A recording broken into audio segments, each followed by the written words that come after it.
Wizards of the Coast has a brand new What Is D&D page, including a free encounter and pre-gens that you can download from the latest D&D starter set. I'm going to talk about an adventure that I worked on with Scott Fitzgerald Gray and Jeff Stevens called Stars Over Stormwreck, which is going to be released next week. We are, of course, going to dive deep into the D&D Experts Playtest. This is the first playtest that shows us what the classes are going to look like, or what they're playtesting for the classes for the next iteration of D&D, for one D&D. We're going to talk about a video that Dungeoncraft, Professor Dungeon Master on Dungeoncraft did called Why Additions Don't Matter, which I really liked. We're going to talk about a video that Teos Abadia did on the horrid truth of freelance pay in the RPG market. And we're going to cover more questions from the September Patreon Q&A, all today on the Lazy D&D Talk Show. I'm Mike Shea, your pal from Sly Flourish, here to talk about all things D&D. This show is brought to you by the patrons of Sly Flourish. If you want to help support shows like this and get access to tips to help you run your D&D game, exclusive adventures, the City of Arches sourcebook, more tips to help you run your D&D games, an exclusive Discord channel, and video previews. You can do so by becoming a patron of Sly Flourish. It's a very low price. You can find a link in the show notes below, and it's a great way to help support this show and help support the work that I do. So thank you very much to the patrons of Sly Flourish. So this past week, I think they've been working on this page for a little bit, but it's really coming together. There is a page called What Is D&D that has a bunch of YouTube videos to help players learn how to play D&D. It really is a great way to, when you have somebody that's brand new to D&D, you can point them to this page. It sends them off, and off they go. So on the What Is D&D page, they have a How to DM page. You click that. It has all kinds of links for how to DM, but one of the things it has is a sample encounter, The Drowned Sailors. You can click Download Now, and it gives you a PDF of the first encounter from the Dragons of Stormwreck Isle. But with art and everything else, it looks very nice. Also gives you a list of potential spells that the characters will use. Not all the spells, but one's useful enough for this, and has the pre-gens built in for all of the characters. So you could just go print this out and you could go run and get started with a game for free. Really cool resource. I really like it. I'm really glad to see that they're putting that out there. And the material that they're putting out to help people get started with D&D is some of the best I've ever seen them put out. The new D&D starter set has characters go from 1st to 4th level in Dragons of Stormwreck Isle. I am running Dragons of Stormwreck Isle for one of my groups, and I really, really like it. And one of the things that I thought was a missed opportunity was the way to connect Dragons of Stormwreck Isle with Light of Xeraxis, the adventure that's in the new Spelljammer box set. The Spelljammer box set starts at 5th level. The Dragons of Stormwreck Isle ends at 4th level, so there's a whole level missing. Plus, there isn't really a good connection that takes you from the island of Dragons of Stormwreck Isle and takes you to a location that fits for Light of Xeraxis. And I can complain about this on my show, or I can do something about it. So I did something about it. I got together with Scott Fitzgerald Gray, my editor, my friend, my editor, longtime companion, longtime editor, longtime colleague that has worked on all the all the Lazy Dungeon Master books, all of the fantastic books. And I got together with Jeff Stevens. Jeff Stevens is a producer. I've talked about many of his products here on the Lazy D&D Talk Show. Fantastic producer, very experienced DMs Guild provider, and the three of us got together to build a product that bridges between Dragons of Stormwreck Isle and Light of Xeraxis, and that is Stars Over Stormwreck. Stars Over Stormwreck is a one-level adventure built for 4th level characters that takes them from the Dragon of Stormwreck Isle to the city of Luskan, and that connects the bridge between those two adventures so that you can get from one to the other, and you can build this nice 3-adventure scenario that takes you all the way from 1st level to, I think it's 8th level for Light of Xeraxis, and lets you drop in little hints and secrets and clues so that you can tell that you're leading into this greater thing. And I am running this campaign for my group right now. So Jeff Stevens did all of the layout work. Scott Gray did all of the editing work. All three of us together worked on the story to kind of get everything together. It's set on most of it is set on a boat that is transferring you from the dragon, from Stormwreck Isle all the way to Luskan, and the events that you can have on the boat. It offers multiple events that you can do. It's got all kinds of different stuff that can help you have this adventure that lets you level up your characters. But it also has a lot of stuff about how to seed in information from Light of Xeraxis into an early level adventure. So even if you change things about, even if you're not running Dragon of Stormwreck Isle, you can still take things from this adventure to get them from 1st level with whatever adventure you're using. It also, we have recommendations for how we have recommendations for how to build characters that fit well with both adventures. What are the things that can connect them? And there's recommendations about things that aren't really that clear in Light of Xeraxis about how to build your characters. And even recommendations on if you want to use the backgrounds and if you want to use the races that are in the Spelljammer box set, how you can do those and still run the adventures, because that's not very clear in the adventure too.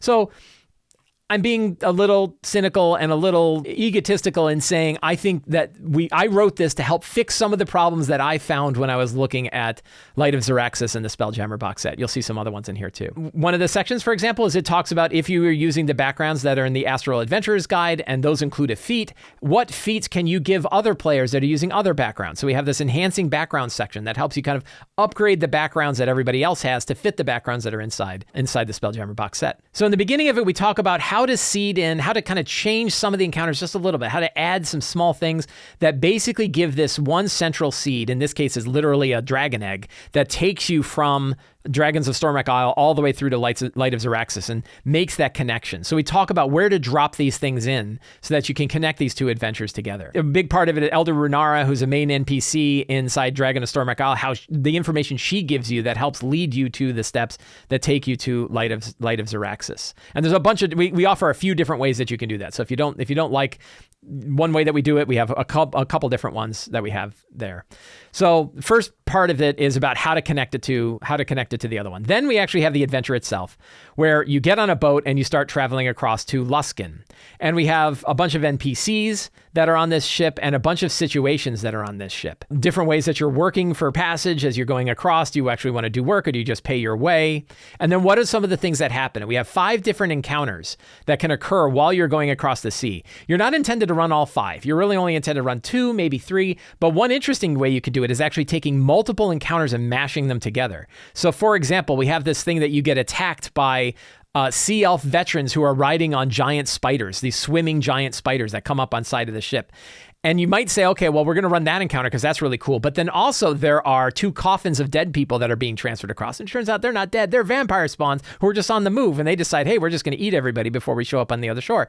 What if the vampires get loose right after you fought the sea spiders? What if something that the sea spiders did woke the vampires up? You can do this kind of thing. There's a potential mutiny. There's another pirate ship that is coming towards you, but instead of making the way, the ship explodes because it's hit by one of the meteors. And then you have to rescue the people. What if while you're rescuing the people, that leads into the mutiny? Or what if after you're rescuing the people, that's why the demon, there's a Barlgra that's being kept in the storage, the Barlgra escapes. So you're not really intended to run all 5 because that would be just crazy. But you can run 2 or 3 of them, and you can mash them together and kind of combine 2 encounters to make them really interesting and exciting and unique encounters. And then finally, you arrive in Luskan. You are sent there to go meet with the captain that you meet in the beginning of Light of Xeraxis. You're to show her this egg, and right when you show her the egg, that's when Light of Xeraxis begins, and the whole beginning of Light of Xeraxis kind of leads you to everything else. So that's all kind of covered. It's a really nice bridge adventure. It's meant to be played in a single session, and it takes you from Dragons of Stormwreck Isle to Light of Xeraxis, thus giving you this nice long connection of this fun campaign for these brand new two adventures. We then have a couple of other things that I really wish had been put into the Spelljammer box set.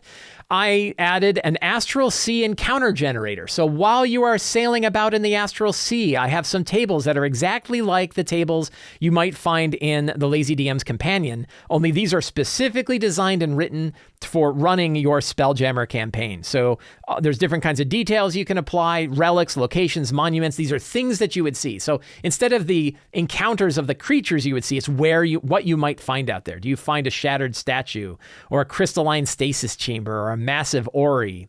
Do you find a derelict spelljamming ship, or a celestial carnival?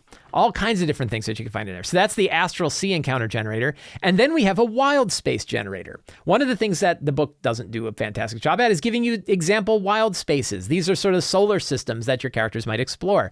So we have, like, what is the characteristic of the sun that you have here? What are the different names of the planets, or the names of the different planets that exist in this wild space? What are the planet types? And these are very fantastic. So that's like they're spired, or they're a huge head, or they're made of glass, glass, or it's a complete desert planet. So you can build a whole solar system using this table. What are the characteristics of the planet? They're swarming with stuff, writhing, stormy, shadowy, dying.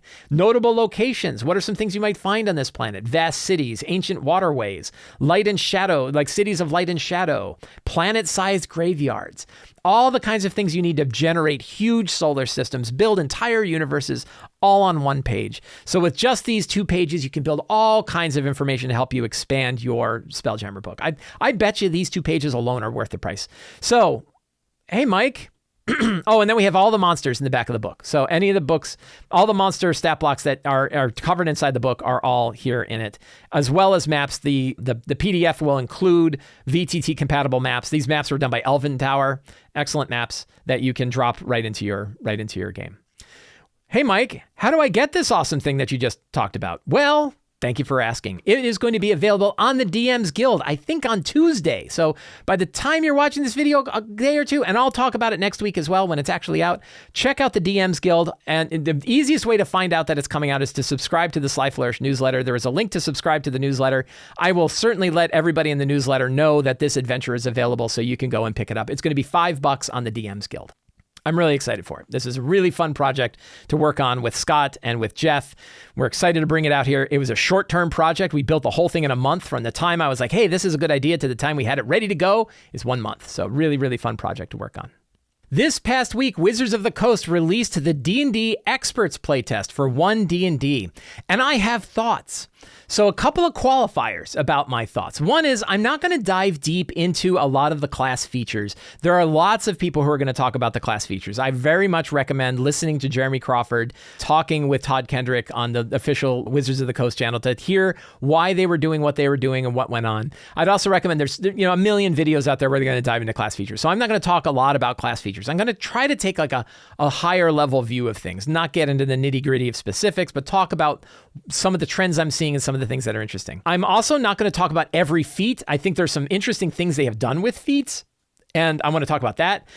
But I don't plan on going through like feat by feat and critiquing them. There's 2 feats in particular I'm going to talk about, but generally speaking, I'm not going to talk about that. And my hope for this talk is to help us all kind of get our head around what's going on with this and what it means. And I have some other pieces of this I'm going to talk to afterwards that kind of help us scope and scale our thoughts, our feelings, our views of what we're looking at when we look at this playtest. I think that might be more useful than kind of like nitpicking on different things. That said, let's nitpick with some stuff. So one of the things, I'm going to start off with feats. And one of the things that I thought was really weird and interesting, and I've seen this with Wizards of the Coast and the design of Wizards of the Coast of D&D recently. Every so often, the designers of Wizards of the Coast, when they try something out, they love it and they fall in love with it and they use it everywhere. And the example are half feats. So a half feat is any feat that has like a feat-like power, but also gives you an ability score bump. And usually the ability score bump is 1. So instead of taking a feat, or now you would be taking a feat that gives you an ability score bump of +2, or you would say, I'm going to skip a feat in 2014 D&D style. I'm going to skip a feat and I'm going to take an ability score bump in general. Now you get a +1 ability score bump and the equivalent of a feat. Well, you've just made feats twice as powerful. So we shouldn't discount this. I don't think a lot of people are like, hey, feats are twice as powerful now, because they not only give you a feat, they also give you an ability score bump, and it's only +1. Well, that's not really twice as much, because a +1 isn't a full bonus. It's only a half a bonus, except if you get 2 feats, now it is a full bonus. So it really is twice as good as it was originally. And I'm not sure I like that. For one, that's power creep. Like, let's be completely direct and honest with this. You already gave a feat at first level, so that's a big power bump. You are now giving half feats, which means that particularly if you monkey around with point buy or you use the standard array, it means that you could have an 18 in your primary ability score, which is a +4 bonus at 4th level, and still have a feat. So instead of having to choose either a feat or an ability score bump, you're getting both. That's a power bump. And then there's other things in here, like they are now taking the 20th level character Paragon ability and moving it to 18th level and then giving you an epic boon at 20th. So they're condensing the power down from the top, from 20th level down, and they're increasing the power from above. You're going to get more feats, you're going to get more ability score bumps and feats, and you're getting your higher power stuff earlier. Granted, 18th level is not that big. Like 18th is already crazy. But essentially a half, so somebody is asking, well, what is a half feat? A half feat means that you were getting both an ability score bump and a feat, and the equivalent of a feat. And they did that throughout the entire playtest. Let's go to the PDF here and take a look. So if you look at every feat that's in here, other than the epic boons, which don't do it, but every feat in here, Great Weapon Master, prerequisite, ability score, you get a strength +1 to a maximum of 20, and you get cleave, and you get heavy weapon. Keen Mind, you get ability score, you increase your intelligence by 1 to a maximum of 20, and your lore and your quick study. So every one of them in here, and an example of like where you're like, what are you exactly trying to fix, is you have Warcaster. Warcaster is one I wanted to pick on. So Warcaster has all of the same abilities that Warcaster used to have. And Warcaster is one of the most popular feats in 5th edition D&D.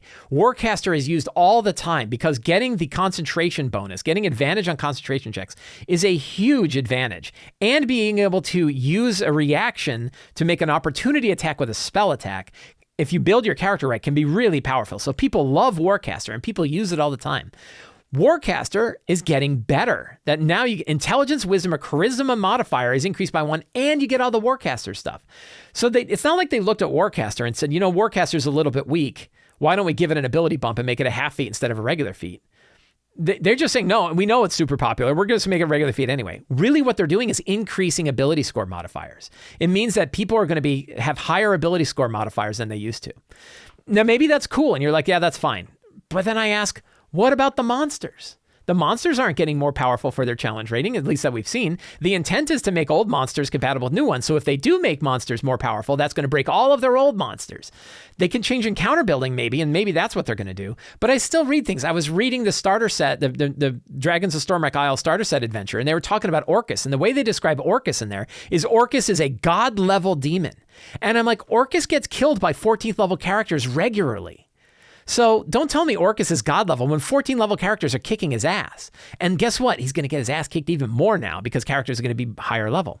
So I'm not crazy about it. I don't think it's wrong for players to have to make the choice of either taking a feat or taking an ability score modifier bump. And the other weird thing about it is the problem with half feats are you're getting screwed one way or the other. Either you are spending 4 levels with an odd ability score that isn't giving you any benefit, like you have a 17, it's the same thing as a 16, only you have the 17. And then suddenly you get a +1 bonus from your feat, and now it's an 18, and it's really good. But you had to spend 4 levels sitting around with an odd ability score modifier. That feels like a waste, because it's like you could have taken that 17 and turned it into something else and made one of your other things a little bit higher. Right? Or you're going to pick a feat and have this +1 and you're like, oh, I'm going to apply it, but it doesn't help me. And it's not going to help me for 4 more levels. So every 4 levels, you're kind of getting screwed. And it actually feels like when you get a half feat and you get a +1 bonus to an ability modifier, but that ability is already even. So when you get that bonus, it really doesn't give you anything. It feels like a loss rather than feeling like a gain. Because you feel like half of the feat is wasted. So you're either wasting half a feat before you get it, or you're wasting half a feat after you get it. And this all gets into why ability scores are so dorked up. Like ability scores in D&D are just dorked up, and it's because odd numbers don't matter. Odd ability scores only matter for like multi-classing or for prerequisites for feats. And that's really a throwaway. They don't need to matter that way. It's just like, well, we're going to make an odd ability score mean something, which means only your real nitpicky players who are really into like, oh, I want to be able to multi-class in this other thing, which was an optional rule. I presume it's still going to be optional. I'm not sure. Feats are no longer optional, clearly. That's the only reason to get an odd ability score. But the odd doesn't do anything for you. Like even like jump, it kind of did something for you, but it's really rare. So that idea that you're sitting on an odd ability modifier for that long, 4 levels before you get a feat or 4 levels after you get a feat, feels like loss aversion. And it still has the disadvantage of being power creep as well. I wish feats were just separated from ability scores. I don't like that ability scores and feats are connected at all. I like the idea that there is a feat that gives you an ability score bump, and that's all it does. And it gives you +2, so it will take you from a 16 to an 18. I don't like that everything turned into a half feat. All right, I get why, and it's because you have odd numbers. Get rid of the odd numbers. Fix it so that you don't have odd numbers and that all ability scores are basically evens. do something else. I don't know what exactly, but I know that I'm not crazy about that. So that was something that I got there. They nerfed Great Weapon Master and Sharpshooter. I'm on board with that. The +5 -5 +10, it was gonzo. A bunch of people are complaining. I went and read other people's opinions on this too, and a bunch of people are complaining, oh, that was what made fighters interesting. Give me a break. If fighters were boring, you were boring. Warcaster got buffed. I mentioned that. 18th level pinnacle abilities. I mentioned that. Oh boy, the influence action. So let's talk about the influence action. And we're going to get into like the rules glossary. It's really, some of the stuff they have in the rules glossary is really, really interesting. This thing, I can tell they kind of snuck it in here. And what I'm not crazy about with it is like, they didn't really talk about it at all. But this is a fundamental change in how D&D plays. And this is really like the whole style of the game. If people are like, oh yeah, I really like this, the whole style of the game will shift. And I'm not sure it's a shift for the better. So the idea behind the influence action is that you have this action to influence an NPC. The action is based on the attitude of the NPC, either indifferent, friendly, or hostile. And then when you roll to make the check, depending on their attitude and the kind of influence you do and the kind of roll you make depends on what they do. And an example is if you influence a friendly NPC and you roll a 20, that creature attempts a significant risk or sacrifice to do as asked. If you do it to a hostile creature, the creature does as asked as long as no risks or sacrifices are involved. The thing about this is nowhere in this description does it say that the DM makes the choice about how the creature reacts to what's going on. Instead, you are basically giving rules to the player to say, this is how the NPC is going to act when you do this certain thing. In the same way of saying, when you attack it with your sword, what kind of damage you do to it. The tricky bit here is a player could certainly argue, oh, that's our main villain up there, and he's a bad dude. I'm going to convince him to just walk away. It's not a sacrifice to him. Just turn his back. Did you leave, right? And he's hostile, but I'm going to roll. Oh, look, I rolled a 22. He has to leave because it says right here in the rules. What's interesting about this is it reminds me of Dungeon World moves. Dungeon World has moves like Spout Lore, where you roll and if you succeed, you know something. And that's up to the DM to decide like, well, what do you know that you didn't know before? And a lot of times the DM's like, I don't know what you were even asking about. How am I supposed to know what that is? So there's these things where it's like, you're basically setting up a situation with an NPC where the DM isn't involved. Well, guess what? Here's a spreadsheet. You can go play D&D. Like, you don't need me anymore, right? If you're going to have an influence action and you're going to say, oh, well, here's a hostile NPC. Oh, I tell him to go away. All right, I guess he goes away. What am I there for? What am I doing? How come I don't get to decide how the NPC gets to act?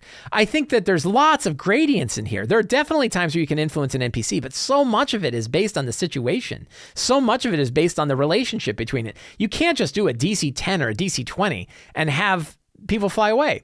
And what does that do to encounters? Because a lot of times you could argue that hostile creatures are an encounter. This means you can circumvent almost every encounter in the game with a single DC 20 check. Boy, right? That I'm not on board with that. I do not. I think what's interesting is this used to be in the Dungeon Master's Guide. It was in the 5th edition Dungeon Master's Guide. Using this as a framework for DMs to run interaction, I'm good with that as a suggestion. But when I'm running interaction scenes, there are gradients in there. There are differences. If you roll a 12 or a 17 or a 22, things are going to change. But there are many times where you are not, no matter what you roll, you're not going to convince a hostile creature to not attack you. You're not going to be able to convince a hostile creature to do what you say. This one doesn't say that. This one is saying it's all set. And if you take the influence action and then also have an exploration action, and the exploration action is another sort of procedural set where this is exactly how it works. Again, what do you need me for? This reminds me a lot of the ways that 4th edition worked. I'm going to complain about 4th edition. I know for those of you who loved 4th edition, I apologize ahead of time. Trust me, I was there playing 4th edition for a long time. I loved 4th edition. Many parts of it I love 4th edition. Some parts I didn't love, and some parts I saw other DMs not love and walk away from the game. One of those was that more control of the game was handed over to the players to do things. An example was marking. When you would have characters that would mark a monster, that monster had to attack that character, or they would have major detriments. And you could have these weird things where it's like, we can cast this spell on them, mark them, and then make them do this other thing. And what it created was situations where like, most of the battle wasn't under the control of the DM at all. They couldn't decide what their monsters were going to do.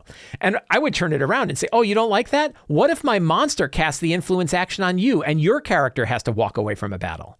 How would you like that as a player? Can I choose these influence ones? I'll have my NPC influence your character, do stuff. You'd go bananas. Players would go bananas. Losing, oh, you're taking control of my character. This is the worst thing ever. Guess what? You're taking control of the whole rest of the game.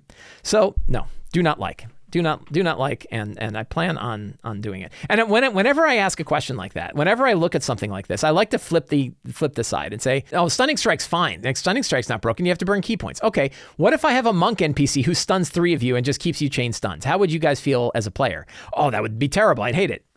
Well, guess what? That's how I feel. What if you have NPCs casting silvery barbs all the time? Right? How would you feel about that? So if you wouldn't like it when monsters do it to you, you don't want to have it as a player. That's, I'm being a little bit crass with that, but that's how I feel. But just imagine if NPCs were using the influence action on players, on characters. You'd go bananas. You'd hate the fact that your character is forced to do something without a charm, without anything else, just because the monster rolled a DC 20 check. Frameworks are cool. Giving recommendations for how the DM runs things, giving structure, putting that in the DMG. I'm all really good. This is too much and too far. And I know other people are arguing the same thing that I'm. And then I read other people like, oh, I love it. Finally, there's structure. And finally, my jerk DM isn't going to have control and constantly telling me what I'm going to do because I now have this thing. Get a better DM. Be a better DM. We can all be better DMs. Work with the players. Like in my opinion, a DM that is working there on behalf of the players to tell an interesting story, you're just handcuffing him with this nonsense. And if your DM is a jerk and is using this kind of stuff against you, go DM your own game, right? Find a better DM. Another complaint. I have good things. I'm going to talk about some things that I really, really love. Why? So they talked about how they're testing out new things. So then why are they not testing out a different critical hit rule? They reverted to the 2014 critical hit rules, which is great because I didn't like the rules that they had in the last playtest, and that's fine. But why not try some other critical hit rules? And the example I'll bring up is a very commonly used critical hit house rule that I've heard. Many people use this, is max dice plus rolling the dice extra. That means you get really big critical hits, but it ensures that your crit is always going to be higher than the amount of damage you would do otherwise. So a lot of times people, when you do a critical hit, you look at the total maximum amount of damage you would have done, and you do that, and then you roll the dice again. Why not test that out? Why are they not testing out other critical hit styles instead of saying, oh, we'll just do the one from 2014? We've tested that for 8 years. We know about that critical hit rule. What about doubling down? I keep going. Nobody wants to listen to Mike Shea. Nobody listens to Mike Shea. But why not do double damage? I love double damage crits. I use double damage crits on monsters. Whenever my monsters crit, I just do double damage. It makes for really scary monsters. It makes for really big crits. That's cool. I don't care. Doubling the damage, even if you smite, huge. Who doesn't love that? Who doesn't love doing 72 points of damage with a really good critical smite? Do it. Make the game exciting. I have infinite hit points. I can always put more hit points. I can always have more monsters. Don't worry. I don't worry about doing lots of damage. Doubling damage is great. And doubling damage doesn't ensure that you're going to have more damage than you do normally, but it's a lot. It's a lot. And I don't mean double dice. I mean double the whole thing. Roll your attack like normal, double the amount of damage if you crit. Really simple, really straightforward, very easy to do. Math is very easy to do. Makes for nice big crits. I like it. So I don't know why they're not testing out other critical hits, because there's lots of different options for critical hits. Why are they just saying, we're going to use the old one? You have an opportunity to test a new critical hit rule. Why not try it? I think they removed the 1 is always a failure and 20 is automatically a success from this playtest. I couldn't really tell. I think that's true. I waffled on that one. I was like, oh, I hate this. This is the worst thing ever. And I'm like, it's fine. Like, how often does it take place where somebody is rolling a check that is so bad that if they... that even on a 1 they would succeed. Like, then they shouldn't even be bothering to roll at that point. Same with the other direction. If the only way you could possibly do is hitting a 20, I don't know. So I can't tell. And honestly, whatever they decide with that is fine with me. Here's another buff. Right? Hey, look, characters got more powerful again. Offhand attacking no longer requires a bonus action. So now if you have 2 light weapons, you can make a normal attack, and as part of your attack action, you can make an offhand attack. I listened to Jeremy Crawford talk about that. They did this so that you didn't have a bonus action tax. That essentially, if you decided that you're a 2-weapon fighter, there's all these other bonus actions you can't do, particularly rangers and stuff like that. Is it cool? Yeah, but let's not pretend it's not a buff. And it's going to have 2 effects. One is it means characters can do more per turn, because now they can attack with their primary hand, they can attack with their offhand, and they can do a bonus action. Before, they had to choose if they want to attack with the offhand as a bonus action. I get it that if you like build your character around 2-weapon fighting, that meant you were kind of taxed anytime you had another bonus action spell, particularly because you can't use it as a standard and everything like that. I get it. I played a character that was like that. But you're getting characters generally are going to be able to do more things. You're going to be able to do multiple attacks, offhand attacks, and bonus actions. That's going to make turns longer because it's going to mean characters are doing more in their turn. And it means that they're more powerful. They're going to be able to do more stuff, and that is powerful. And you're already buffed. They get feats at first level. And it's really like, boy, they're just dumping more and more power onto characters. And I know it's like, it's subtle. So you don't look at it, go, it's not, Mike, you're not giving like 24 strength to characters at the 4th level. But, it's only a half feat. They're only going to put, yeah, but it's still a buff. All right, it's still a buff. The power is going up. Feats at first level, ability score bonuses that are going up as well as getting feats that used to be full feats and now they're half feats. And now you're getting a second attack with a offhand weapon that is no longer a bonus action. You get to do more stuff. These are all buffs. Let's not pretend they're not buffs. And I brought up, as you're buffing characters, what's happened to my poor monsters, right? What about me? I run these games. I'm the one sitting here. I'm doing all this stuff. Boy, the new encounter building rules better be good. Boy, they better do something. Give me something to make sure that my monsters can keep up. Orcus should be godlike. You wrote it in your book. Make sure Orcus is godlike. Grr. I love the new exhaustion rules. This is so straightforward and so simple. I kind of don't know what happens with D&D, but I almost am going to put this rule in place and just use it everywhere because the new exhaustion rules are so much better than the old exhaustion rules were. That just all it is you get, for every level of exhaustion you have, all of your D20 tests are subtracted by your exhaustion level. And your spell save DCs are also subtracted from your exhaustion level is subtracted from your spell save DCs. It is so straightforward. It is nice. It is solid. It is linear.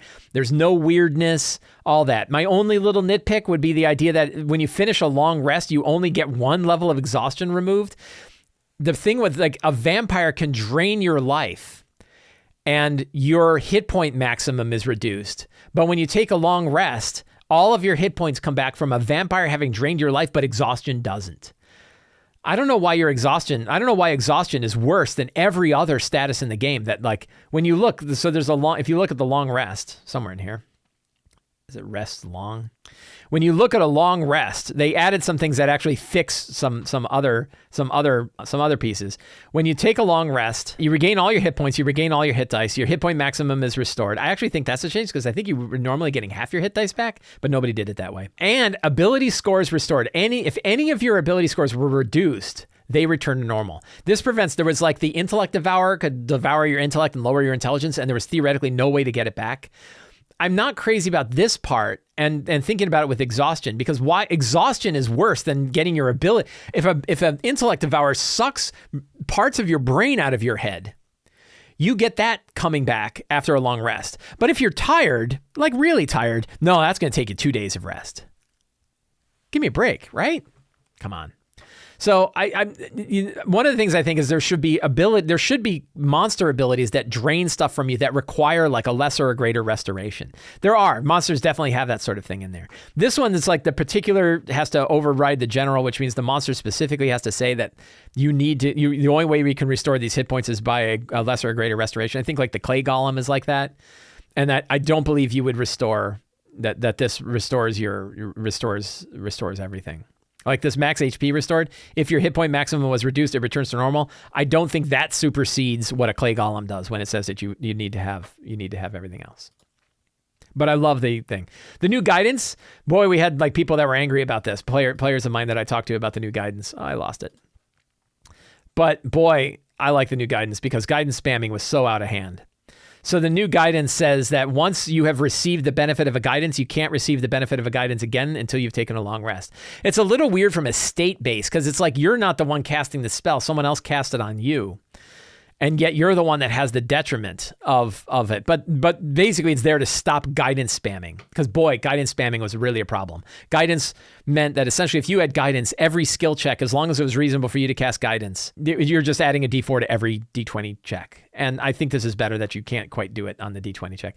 I could see this going for a short rest though. Once per short rest, I don't think is so bad. Once per long rest seems like it's a little great. But that was interesting. Boy, my players got PO'd about that. The new Heroic Inspiration, I love the new take and I love the new name. You get Heroic Inspiration when you roll 1 instead of a 20. That is great. And I like the name. Heroic Inspiration separates them from Bardic Inspiration, which means that, there's a little bit less name clash going on. I dig that. So it looks like Surprise gives you advantage on initiative. I think that's interesting. That Surprise before was a mess. Trying to figure out Surprise is a mess. I have whole articles of like one of the highest viewed articles on Sly Flourish is about how to run Surprise. So clearly people don't know how to do it. And the idea that Surprise is essentially initiative, that you have advantage on initiative. Hiding. So here's another one where it's kind of like you're codifying something. When you take the hide action, you have to make a DC 15. So instead of rolling a hide action, marking what you keep track of, and then matching it against the passive perception of those who would be viewing you, which I thought was pretty elegant. Like, this is where I get into like, what are you trying to fix? What's broken that you're trying to fix? Designers want to design. And it really feels like the designers at Wizards of the Coast are saying, you know what? I'm not going to sit here staring at an empty whiteboard. I'm going to design some stuff. But the stuff that's getting designed, I don't think needed the fix. And I don't think hide, the idea that you would roll your stealth check and it would be against the passive perception of the creatures that would try to see you, that made sense. What's funny about this is a big nerf for stealth characters because most monsters do not have a DC 15 passive perception. It's really, really rare for a monster to have that good a passive perception. They almost always have like 9s and 10s and 12s.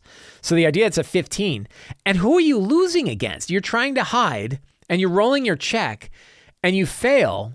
I guess you failed right away, but what was the DC 15 against? It's an arbitrary DC 15. I don't know what that means. I don't know what that means in the world. When it was like passives, I understood. I understood that when you're rolling a stealth check, it's against the passive perception of the monster you're rolling it for. That makes sense to me because it's like the monster's looking. But if you're like in the middle of the desert and there isn't a monster for 1,000 miles and you hide and you roll a 12 and you didn't hide, what the hell does that mean? Right? Oh, but you rolled a 17. Well, what the hell does that mean? There's nobody around for 1,000 miles. I don't understand what a 15 means. What is that 15? The DC should be against the circumstance. There's no circumstance. There's nobody's looking for you. So I don't understand. I don't understand that. The idea of the search and study actions being together, I think that's kind of cool. We were trying to use this yesterday. The hard part for me is that because I have a playtest group where I'm running these playtest things with my players. And the idea that you have sort of there are these new actions, the search action. Let's find them here. You have the search action. When you take the search action, you make a wisdom check to discern something isn't obvious. The search table suggests which skills, insight, medicine, perception, and survival, help you to find what you're searching for. And then you have the study action. And the study action is like arcana, history, investigation, nature, and that's an intelligence check. So it's the difference between searching and studying. And I think I can get my head around that. But it was hard for me to figure out and play. There were times when I was recommending the characters, because I do a lot of like, telling instead of me requiring the players to come up with an idea about what they might look at, I'll say like anybody that wants to make a nature check can look around and look for tracks. Just giving them prompts about the kind of things that they want to do. And I don't think I'm like playing the game for them. I got people like, you're playing the game for them. Oh, we're all having fun. So I like the idea that they kind of are being specific about what these things are. I like that. I found it a little clumsy to do in play. And I'm going to have to do it again to really see, because it might just be me that I'm so used to doing it the other way that it's difficult for me to break away. But it feels like you have this abstract layer because you already have like a situation that's in the world, and then you have ability scores that situation applies to, and then you have skills that apply to that, and now you have this action that also applies to it. It feels like there's layers it feels like there's these abstract layers that exist between the situation in the world and the mechanics that we use to define it. And I don't think you need an action for that. It did screw some players because I said like, I guess there's the thing in here. They say like, as a search, a DM might determine that it doesn't take you an action to do it. I thought I saw something about that, but I don't see it in the text here. I thought there was a way that basically a DM could say like, you don't need to take an action to do this. You can just do this for free. I thought I saw something in here for that, but I can't find that at the moment. So that's interesting. I don't hate it, but it was a little, I liked it when I read it. And then I was in play. I was like, this is a little awkward because I feel like I have these multiple layers of abstraction and I'm calling like, you can do the search action if you want to investigate this. It's like, does it really need to be an action? Like we're out of combat anyway. It feels like it's taking the core mechanic, and the core mechanic was really straightforward and simple. And I don't think you need any other mechanics that sit on top of it. I think you can have guidelines. I think you can have recommendations for things. I think you can certainly steer it. But the core mechanic is player describes the situation, or the DM describes the situation. The player describes what they want to do. The DM determines if failure is meaningful for this. And if so, if there's a chance for failure, chance for success, they determine what ability score makes sense and what applicable skills might apply. The player rolls a die, DM determines the result. That's the base of how this thing works. And the minute you start to say, okay, well, now we're going to apply an action to it. So like, it's not just that. Now you have to take you to the search. Again, we're getting to this Dungeon World style moves, which, people love the moves from Dungeon World. They love, or from Apocalypse World and stuff like that. I don't think I need them. I think it's a level of abstraction and mechanics that I don't really need. So I don't think I'm really on board with it. Apparently the search action isn't new and it's just new to me. So maybe this isn't a big deal. Maybe it's the study action that's really new. And if that's the case, then that's the case. But it feels like I never called for those kinds of actions. I would just go straight to describe the situation. Player decides what they were going to do. If it's something where there's a risk, there's a chance for failure, there's a chance for success, then we determine what ability score makes sense. They roll a die against a set DC that I set based on the circumstances, and then we narrate the results. That, like, don't lose that core interaction. That to me is the big thing. Professor Dungeon Master over at Dungeoncraft did a video called Wow, loud. He did a video called Why Additions Don't Matter. And I was really excited to see this video. I was like, that's an interesting idea. And he brings up a really good point that I think those of us who are just like hip deep in this hobby and like our arms are in it and we're just mucking around and I'm running 3 games a week and I'm doing all this stuff. It's real easy to forget about this. You go to like Reddit and you read and everybody is like, why does Wizards of the Coast hate fighters? All this stuff. That if you squint, you can't tell the difference between these RPGs. If you didn't play D&D, and you went into a convention hall and saw people playing, you would have no idea what version of D&D they're playing. A lot of times we get really tied up in the specifics of the rules and stuff like this. But really the game itself is the game itself. We're rolling dice, we're with our friends, we're telling stories and stuff like that. Obviously, I feel very passionate about certain things. Obviously, lots of people feel very passionate about it. But I think it's always important to kind of look at the forest through the trees and recognize that, like, there are dozens and dozens of editions of this game that both were made by Wizards of the Coast and TSR and made by other third-party publishers. And they're all excellent. And you can take parts from both of them and you can modify parts from both of them. House ruling is okay. House ruling has been done forever. Wizards of the Coast, a very good friend of mine, I won't call him out by name, but a good friend of mine, we were having this conversation about these rules. And he said, when you read some of these rules, do you imagine that the people at Wizards of the Coast actually would use them? And you brought up the point, or I brought up the point. It was like, it's that time when Chris Perkins gave Pat Rothfuss a half a hit point for an entire game, that he had 1/2 of a hit point. He's not playing by the rules at all. There's no half hit points, but it's hysterical. And if you look at like how Jeremy Crawford is running his Acquisitions Incorporated games, can you imagine one of the players rolling that influence check and that's how he would, I guess you influence the character to do something. That's not how they're playing. When we watch them play, that's not how they play. So he brought up that point of like, would they even use their own rules? And the answer is they don't. They house rule all the time. The designers house rule all the time. The people that make the game, Gary Gygax house ruled all the time.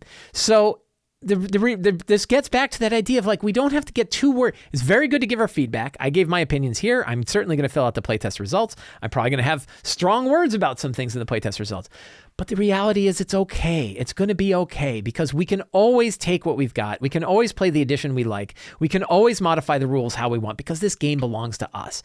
I say this all the time. I get people that poke at me about it. Well, not really because you have to have your players, but DMs are in the position of finding players.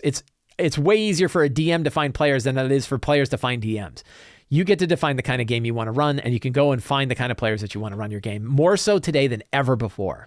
So I just played a Numenera game for a year, right? I played an entirely different game. I've played Pathfinder. I've played 13th Age. I played Shadow of the Demon Lord. I've played Fate. I've played all these other systems that are small systems. None of them are nearly as big as almost any of the editions of D&D, and still I can find players to play. I don't know. It's different for me than other people, but definitely, I think there's a lot of ability for us to do it. So I like this video a lot. The video that Professor Dungeon Master did about why editions don't matter. I'm linking it to in the show notes below. And I think it's relevant to our current situation where we're looking at one D&D and for some people, it can feel like the sky is falling. It can feel like things are shattered. So recall that it's all D&D. Right? Old school essentials, you can just go play. I have Dungeons of Fate. I have a 2-page, let's take a look at it.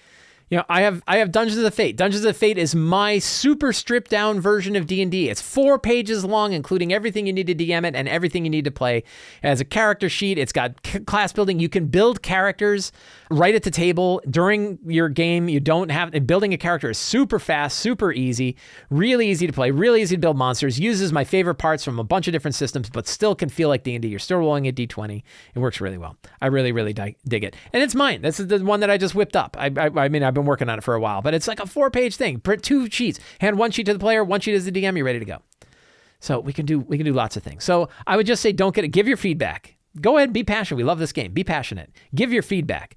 But the anxiety that we feel, and I feel it too. I feel a lot of anxiety about this stuff sometimes. That anxiety you feel, just recall that, like, wait, we're the ones in the driver's seat. We get to decide what hits our table. We don't have to watch our whole hobby go in a different direction and feel like, oh man, we're totally hosed. We can play whatever we want. My friend Teos Abadia did a new video. He's doing a whole series of videos about getting into the TTRPG industry, and he has a really fun, really kind of hard video about the hard truths of freelance pay. Teos specifically is focusing on freelance pay for when you're freelancing for another company, when you're doing a word rate based work. And he breaks down the idea that even if you're getting a really good word rate, 10 cents a word, 15 cents a word, 20 cents a word, the amount of words you would have to write to make a living is really hard. There's a couple of things that I would point out. If you're thinking about getting in this industry, if you're thinking about freelancing, definitely take a look at what Teos has to say. There's kind of 2 points I want to make about what Teos said. One is that there's another dark truth that he's not bringing up, which is when if you were actually trying to do it full time as a living, and you're sort of an independent entity, you have to pay, in the United States anyway, you have to pay both sides of Medicare and both sides of Social Security. Normally, corporations and companies pay for Medicare, half of Medicare and half of Social Security on their side. So your taxes go way up. The amount of money that you're paying as an individual is higher than you're getting paid if you're working for a commercial company. There's also all these other benefits, which, no surprise to anybody. Medical care, really hard to get if you're independent compared to if you're working for a big company. And retirement benefits. There are some good retirement benefit things. If you make enough money at it, there are good things that you could do as an individual person to have, like an IRA. There's things like a SEP IRA. There's like an independent 401k. In the United States, there are other options to do retirement stuff, but medical care is really, really high. And Social Security and Medicare, you have to cover those costs too, which means it's even worse. So even when he brings up, like, imagine you were making $100,000 a year. How great is that? The $100,000 a year you're making as a freelancer is way less money than the $100,000 you'd be making if you worked for a commercial company. So it's important to keep that in mind too, that even that much money doesn't, it doesn't feel like it feels, because when you're an independent creator, it's a lot worse. The other thing I'll bring up is to me, if you were to only go this route, and there are definitely people I know who have only gone the route where they freelance for other companies, you're going to sell yourself short, because you are only getting paid directly what you're getting. And I'm not saying that there's another way. I'm saying, like, if you're in this industry, you should try everything, and you should write your own stuff. You should write your own blog, control your own IP, and freelance for other companies to help get the word out. And consider that when you freelance for another company, not only are you getting paid for the work you're doing for them, but that's also a bit of marketing, because you're getting your name out there. So when I wrote for MCDM, when I wrote for Kobold Press, like, sometimes I only write like one thing. Like for Kobold Press, I'm like, I want one magic item in Vault of Magic. And the reason why is it's really easy for me to write. I get paid for the word rate, but also my name is in the front of the book. And I can say I wrote for Kobold Press. It doesn't matter that it was 100 words. I still wrote for Global Press. So that there's the idea, I often look at freelancing for other companies as a form of marketing and exposure as well as getting paid. Don't ever just do it for exposure. You're getting paid, but you think about it differently and then think about your own IP and draw that. And I've seen a lot of creators who like posted a lot to the DMs Guild. They wrote a lot for other publishers. They've done other things, and they're mixing it up. And sometimes it's hard. Like it's really hard to go from the DMs Guild to Kickstarter. So it's really tricky stuff. Anyway, my point is, I would definitely check out his videos. Watch all of his videos on this. Teos is an awesome dude. He's been doing freelancing in this industry for a long time. He's got a lot of really good thoughts, and I highly recommend it. So the link to that is in the show notes below. Let's do some Patreon questions. Every month, I post a new thread to the Sly Flourish Patreon where anybody can ask D&D related questions. I answer all of them on the Patreon. Some of them I answer here on the show, and some of them I actually make articles and videos about. The first one is from Tiny G. Says, I enjoyed your how to make it video and had a question pop into mind. Patreon, I'm assuming you didn't start with that. Otherwise, my question is probably moot. When and why did you consider Patreon? And what thoughts, plans did you have for what do Patreons get for their bucks? Did you already have a workflow for material that Patreon just sideloaded, or did you begin creating entirely new material as a consequence of having a Patreon and needed something to deliver as rewards? It's kind of interesting story. Again, Sly Flourish Patreon in the show notes below. I'm not going to get too much into it because it's not about D&D. It doesn't necessarily help you with D&D. But I want to talk about a few things. So one is I got involved in the Patreon because Patreon said if you start one now, you'll be grandfathered in at a lower rate. And I was like, well, let me give it a shot. Originally, the Sly Flourish Patreon was just like a tip jar. It's just a way for you to come and drop a couple bucks my way if you enjoyed what I did. But then I started to make material for it. And I started to make like an event. Let me make an adventure. And what I found is it's a really great publishing platform because it means I can write something very quickly, put it into a template, save it as PDF, and send it to patrons.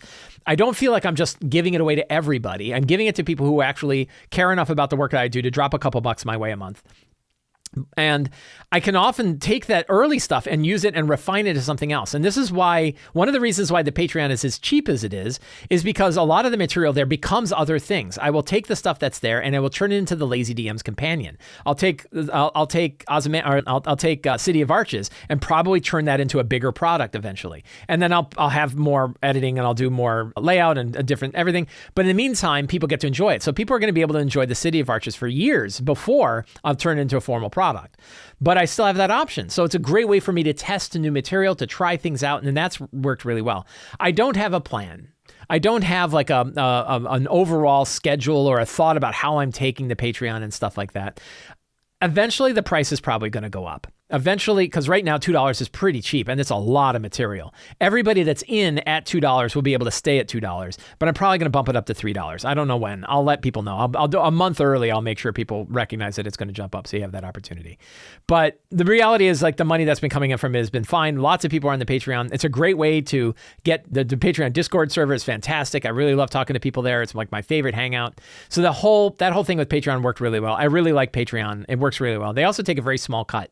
So a lot of times when you're publishing something, you only get 70%, but you get a lot more when you publish on Patreon. So it works really well. So I really dig it. But yeah, one of the reasons why Sewer Cookie says, I'm surprised your Patreon is so cheap. And one of the reasons it is because it's really testing stuff out too. It's not just, a lot of the material that's there is only ever going to be exclusive to Patreon. So if you're on the Patreon, there's definitely a lot of exclusive stuff. But you also, I don't think it's a surprise that I am also trying things out that could turn into other products. So I'm not going to charge like full product level costs for things that are also going to be a product that you might end up buying as well.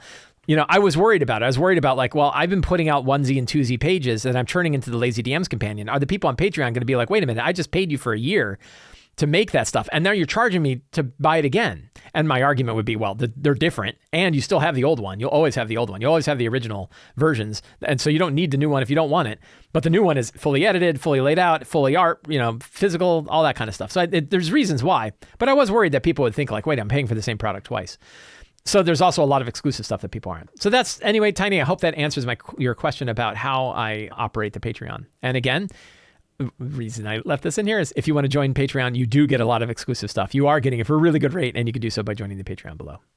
Balent G says, have you ever had a party that took a long rest in a tiny hut, but some monsters found their hut? How did you, or would you, describe the monster's reaction? Did they call for backup? Yes, I did.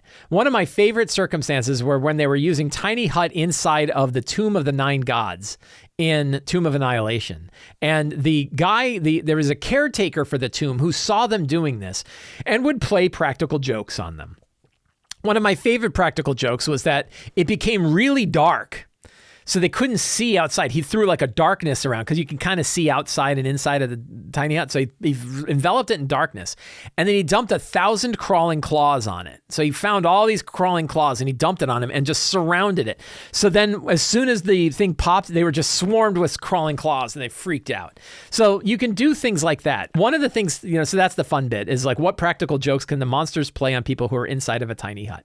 I really like that idea. And surrounding it with crawling claws is one of my favorite ways. Sort of like surrounding it and, setting it on fire, right? Like putting wood all around it and then setting it on fire, counting down so that, it can go. So lots of different ways that you can dick with people in tiny huts. Then there's bigger questions like, okay, but for real, what do you deal with? Because tiny hut's kind of a hard thing to deal with. And one is that you would have groups that will go out of their way to kind of set up traps against people that are in a tiny hut. But also the world is moving on. So if they're in a tiny hut taking a rest in the middle of a dungeon, the whole dungeon is moving forward. And if the dungeon is moving forward, maybe the whole plots that they were trying to stop, like they'll know, like, we have to leave this tiny hut. Tiny hut's a one. I'm curious if they're going to change tiny hut in the future. But that's what I've done with tiny hut. Andy says, what can experienced players do to support a new inexperienced DM? Support them is number one. The things that you can do, there's some things you can do and some things you probably shouldn't do. The things you can do are build your character around their campaign. Build a character that supports the campaign that they're running. Leap on their story ideas. Leap on their lore. Work with your DM to kind of build your character around their campaign so that you can, think about like being a DM style player of you're supporting the DM's creative work with your character. That's one way to do it. Build your character in connection to the other characters. Help draw the other characters into the story as well. Be a shepherd for the other characters to join into the story so they're not off running in their different directions too. And that they're supporting it. Yeah, go with the adventure hooks, right? When the hook is there, don't be a schmuck about it. Go ahead and take the hook. Go with the adventure. Really support them on their ideas. Make sure they, you give them positive feedback. Tell them about what you liked. Tell them about what you enjoyed. And the thing I wouldn't do is I would not correct them. I would not give them negative feedback. Only ever, and even if they ask you, hey, what kind of things could I improve on? Don't just pull out your laundry list of things. Really be careful about the kind of feedback you're giving. Give them positive feedback about ways that they can go. You don't have to say like, oh, well, that's not how I would have done it, right? Like, that just isn't going to help. It's really easy. It's very easy to give criticism. And it's really hard for criticism to actually benefit the person you're giving it to. So instead, I would really build your character around trying to support what they're trying to do with the campaign and helping them out. And when they like specific things, rules, questions, you could delegate too, or you take on some work. Hey, do you want me to handle initiative for you? Hey, do you want me to track damage that are being applied to monsters? Is there any other parts that I can kind of take off your plate to help you out? That can help, right? And you're not doing it for them. You're telling them like, I'm just, you're busy. I can help take care of this, right? Do you want me? I've done that with when I've played in games. Hey, do you want me to handle initiative? Oh yeah, sure, that'd be fine. So things you can do like that, I think are helpful. Another Andy, a different Andy, because we have one question a month, says, if you had to choose only 3 third-party products, not including your own, to help you as a DM, what would they be? My first product is the Dread Thingonomicon by Raging Swan. I don't know if it is out yet, but I have a copy. And I picked books that are really big, because if I only get 3, I want a lot of page count. The Dread Thingonomicon has hundreds and hundreds and hundreds of random tables for all different kinds of situations across D&D games. It is a massive book. I am definitely going to do a spotlight of this book. I want to make sure that it's actually available for sale to everybody. It wasn't when I originally got it, but I did get a promotional copy from Raging Swan Press for this amazing book. Again, foam book size book, huge book. How many pages? 480 page book of random tables. So that's my first book that I would say helps me as a DM, because that helps me with inspiration. The second would be the Midgard Worldbook. I don't have my copy is upstairs because I'm using it upstairs. Another great big book, really big world book, just packed with stuff.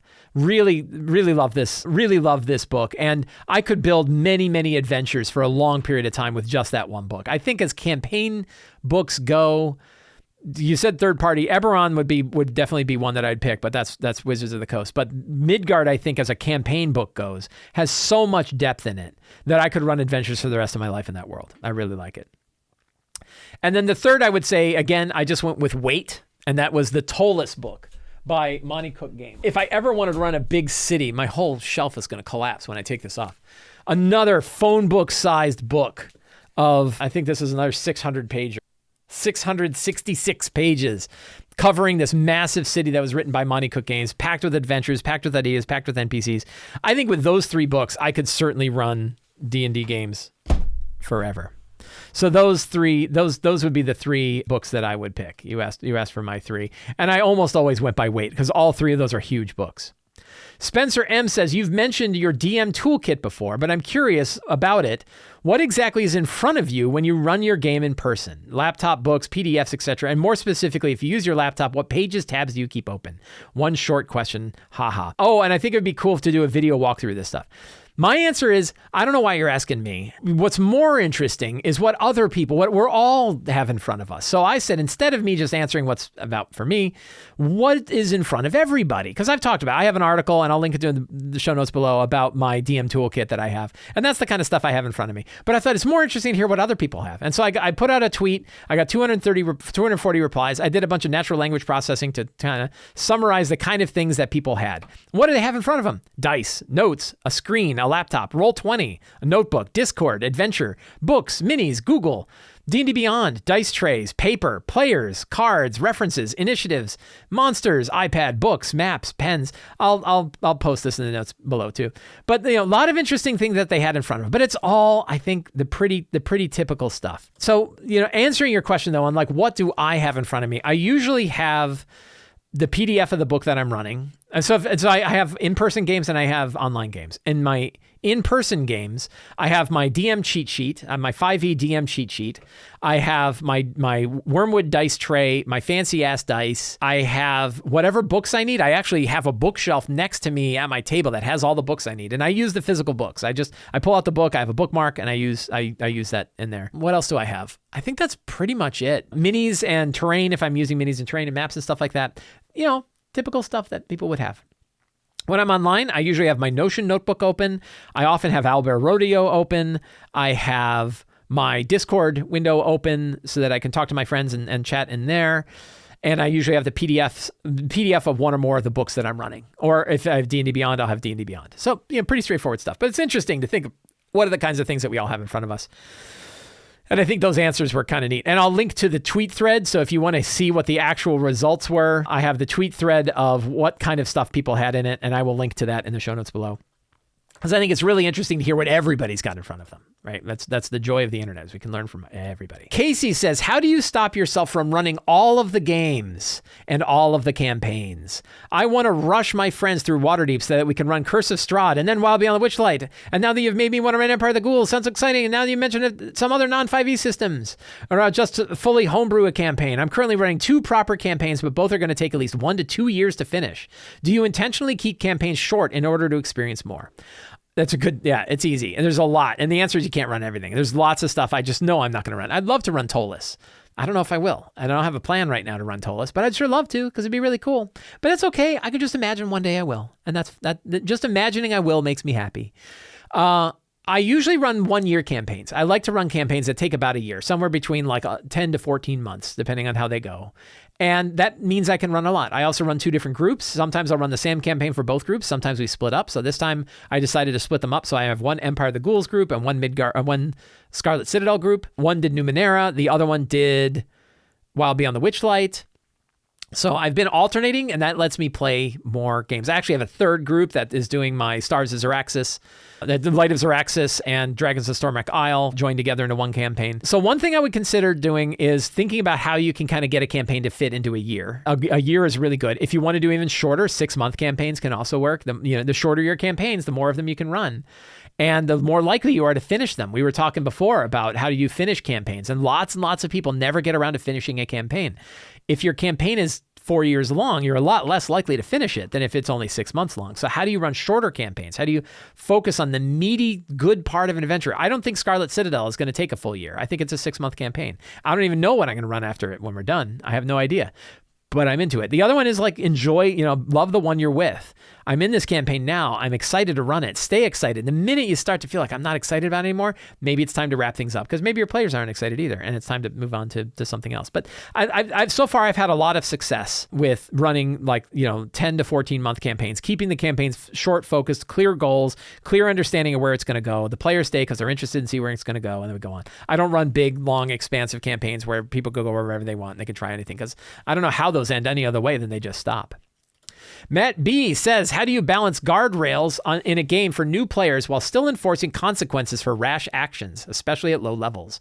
I'm running Cellar of Death. In the first session, a new player chose to have their first level sorcerer leave the rest of the party and spend several rounds getting to an unexplored area of the map by themselves.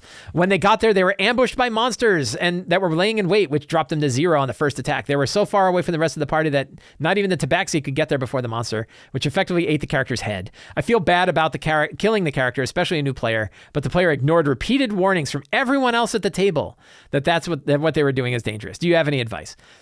I mean, if you gave him warnings, you gave him warnings. And I don't know how bad you should feel. I would say what was their reaction to getting killed? And was that a reasonable reaction? You said it was going to be dangerous, but I really didn't expect to die. And then how do you communicate that? Again, session 0 kind of stuff can always help. I always promote session 0, have that conversation about what it's going to be. I'm going to do a Scarlet Citadel. There are situations that are going to be deadly. You need to be careful when you go into them. But then there's also, you don't want your characters to be too apprehensive about going into dangerous situations, and the game's going to be really boring. So I think communication is a big one. I think if they get it, instead of having monsters surprise them and kill them, give them that idea that they're going to see these big monsters again. We were talking about zone sweepers, huge monsters that are clearly going to kill you, but you get to see them before they see you, so you know not to be there. That's a way to handle it. Right? That's one way to deal with it.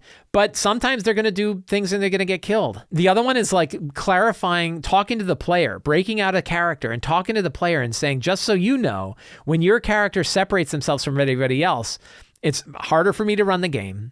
I might ignore your character for a big piece of the game because I got 4 other players that want to do stuff. And your character might very well die. I would really recommend your character, you find a reason for your character to stay with everybody else.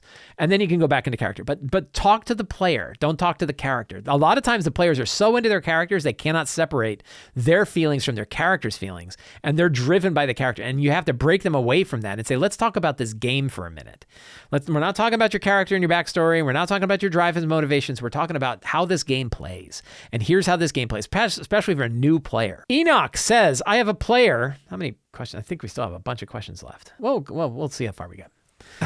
Enoch says, I have a player who's excellent at role-playing. What if he wants a non-charisma character? How can he ever play a fighter, let's see. How can he ever play a fighter when he's so good at leading these social moments? So the idea is what do you do when your player is really good at role-playing, but the character is not?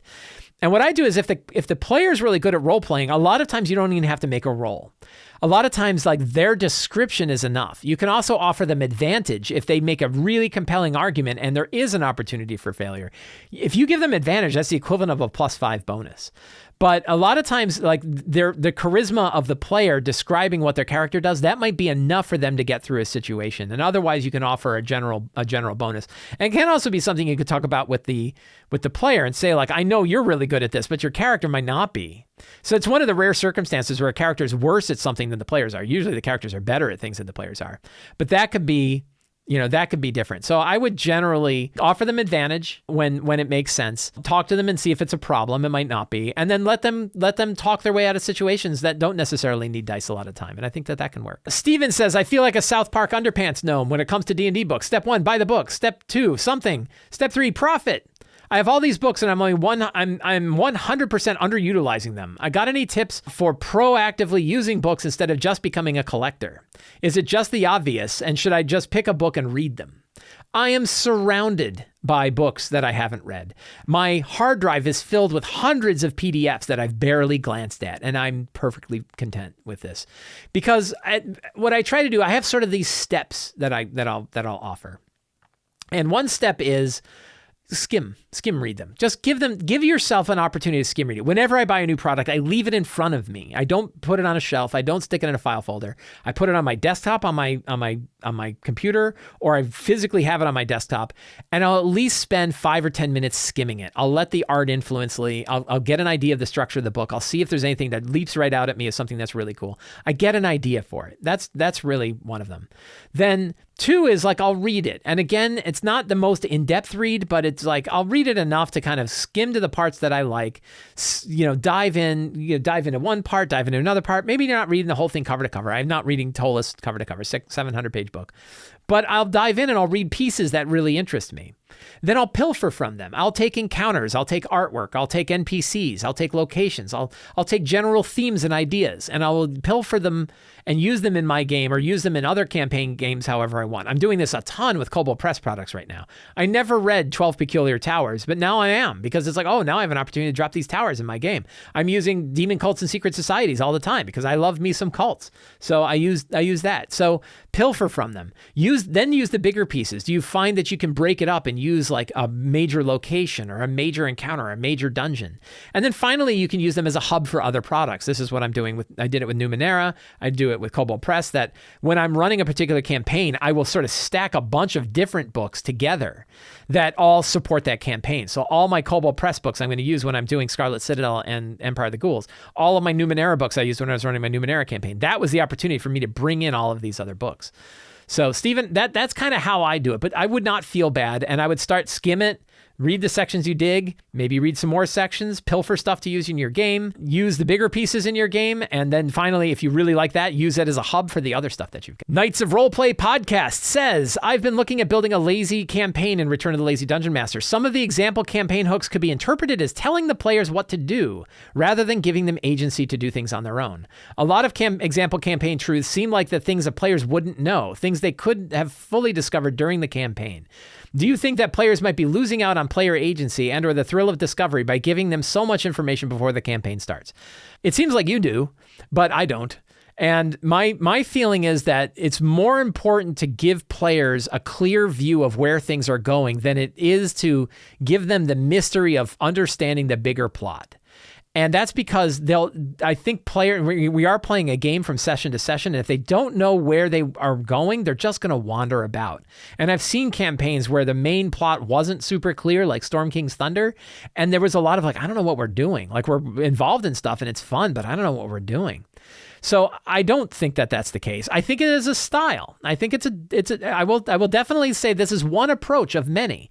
And if you're running a West Marches style game, or you're running a very open RPG, you might not want to use this style, and that can work for other people. But I know that I tend to run focused games where I want it to be clear what the driving direction is. I'm not giving away all the secrets, but I don't think you should be surprised if, hey, we're playing Curse of Strahd, and guess what? Your goal is to kill Strahd. Or we're playing Rise of Tiamat, and guess what? Your goal is to make sure Tiamat doesn't rise. That I think there's so much stuff. You're not telling them how to do things. You're telling them what the direction of the campaign is. And by that, you could say, are you telling them what to do? Maybe a little, but the idea is you've had an agreement with them that this is what they all want to do. Their sessions, even before session 0, where you talk about, hey, here's this adventure and here's what do you guys think? And they're like, yeah, delving into a dungeon is cool. Well, I'm not telling them to delve into the dungeon. They agreed. So I definitely feel like that is an approach.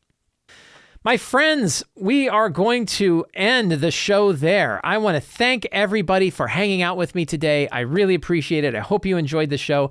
If you like this show and you want to help me out, you can subscribe to the Sly Flourish newsletter, where you get announcements of upcoming products. You get a free adventure generator PDF.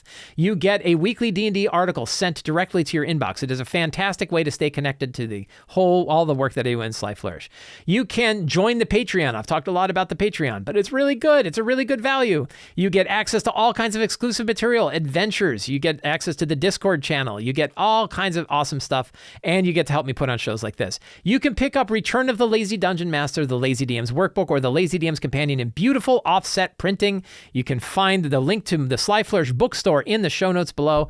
And finally, you can let your friends know that you like what you are seeing. You can send this video around. You can like it. You can subscribe to the channel. Just let people know that you like the work that I do. Thank you all very much. Have a great day, and get out there and play some D&D.